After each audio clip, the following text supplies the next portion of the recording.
Lorsque l'on conçoit une chaîne de mesure, l'accent est souvent mis sur la qualité de l'acquisition de la donnée et de son stockage. Les travaux récents liés au big data permettent d'analyser la donnée, mais la visualisation de celle-ci, le dernier maillon de la chaîne, est souvent délaissée. C'est pourtant un formidable outil pour un travail collaboratif entre experts et techniciens ou pour une communication externe. Flightwatching a développé un outil en rupture avec les outils existants, favorisant une intégration extrêmement simple et permettant de créer des visualisations interactives très rapidement. Le raccourcissement extrême de cette phase autorise une approche lean avec des itérations très courtes pour fournir à l'utilisateur une interface de monitoring dès le début. L'outil intègre un éditeur pour décrire la donnée brute et des interfaces pour la recevoir en temps réel. Il permet aussi de récupérer des schémas, illustrations ou documentation. Wilco les associe pour animer le schéma en temps réel. Aujourd'hui, Wilco a été validé principalement dans l'aéronautique et le spatial.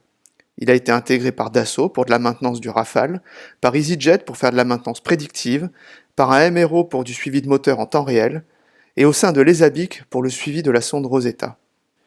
Wilco est applicable à d'autres segments, dont les problématiques de monitoring temps réel émergent. Nous allons faire une démonstration de moins de 5 minutes pendant laquelle la ligne directrice de l'outil sera suivie. Wilco est une application web sécurisée. La première chose à faire est de s'authentifier. Ensuite, vous prenez vos données brutes pour les poster. Dans cet exemple, nous avons un fichier de données ASCII. Wilco interprète aussi du JSON, du XML ou du CSV. Une documentation complète de l'API permet d'adapter des données très complexes ou des flux de données. La page de layout représente la donnée postée. Les parties en rouge ne sont pas décodées par Wilco. La fonction de découpage permet d'extraire les parties intéressantes. Ici, on détache la date et l'heure sur la première ligne. Chaque fois qu'une nouvelle donnée sera reçue, elle sera découpée ainsi. Vous pouvez appliquer des algorithmes sur chaque partie pour transformer la donnée à la volée. Le reste du message est de l'échantillonnage. On dit à Wilco de considérer les lignes similaires comme une répétition. Supposons que chaque ligne contient 5 enregistrements de température. On découpe la ligne pour que Wilco les stocke en tant que R1 à R5. C'est aussi ici que l'on peut configurer des alertes ou des commandes. Nous les nommons IFTs. Ce tutoriel n'entre pas dans cette fonction. On nomme le layout. Wilco autorise autant de layouts que vous le voulez. À présent, nous pouvons revenir à notre message pour le retraiter. La donnée brute a été décodée et les échantillons sont stockés dans la base de données. Vous pouvez naviguer dans les données avec la timeline ou en utilisant une puissante vue sous forme de courbe. À partir de maintenant, chaque fois que Wilco recevra des données, elles seront décodées en temps réel et les échantillons seront poussés en base de données. Les applications tierces peuvent automatiquement envoyer des données à Wilco en utilisant n'importe quel standard comme HTTP, FTP, etc. Il est temps d'aller plus loin et réellement animer un schéma.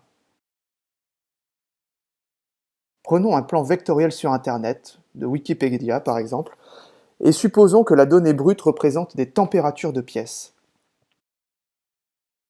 Nous allons éditer le plan en utilisant un éditeur SVG du marché comme Illustrator. Le but est d'associer les paramètres aux objets graphiques.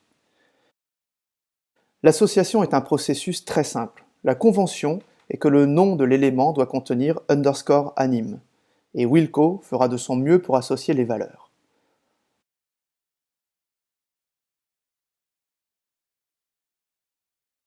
On peut modifier le schéma en rajoutant des éléments. Rajoutons par exemple un texte pour afficher la valeur de la température sur la salle. La même convention sera appliquée. On sauve et on revient à Wilco. On importe le fichier.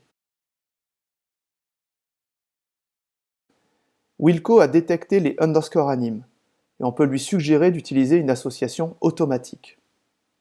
Vous pouvez aussi décrire ici des règles pour afficher quelque chose de plus complexe ou des conditions.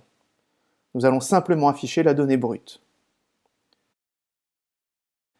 Maintenant, si je reviens à mon message, ça n'est plus une simple table de valeurs, mais c'est un schéma, et c'est le schéma que l'on vient de créer.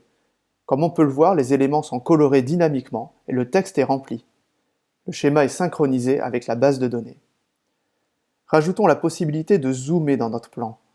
Il suffit de nommer le groupe que l'on veut zoomer avec la convention et de mettre à jour le SVG. Le groupe zoom est détecté, on applique le comportement standard. À présent, vous pouvez zoomer ou déplacer le schéma. Étant donné que tout est vectoriel, la définition est toujours parfaite. Vous pouvez même interagir pendant que la donnée évolue. L'application de monitoring est prête. Je démarre une application tierce qui dépose des fichiers de données dans un répertoire. En activant le live, la page se synchronise automatiquement avec les données reçues. Merci de votre attention. Nous pouvons vous aider à intégrer Wilco avec votre système d'information. Envoyez-nous simplement un email et nous vous recontacterons.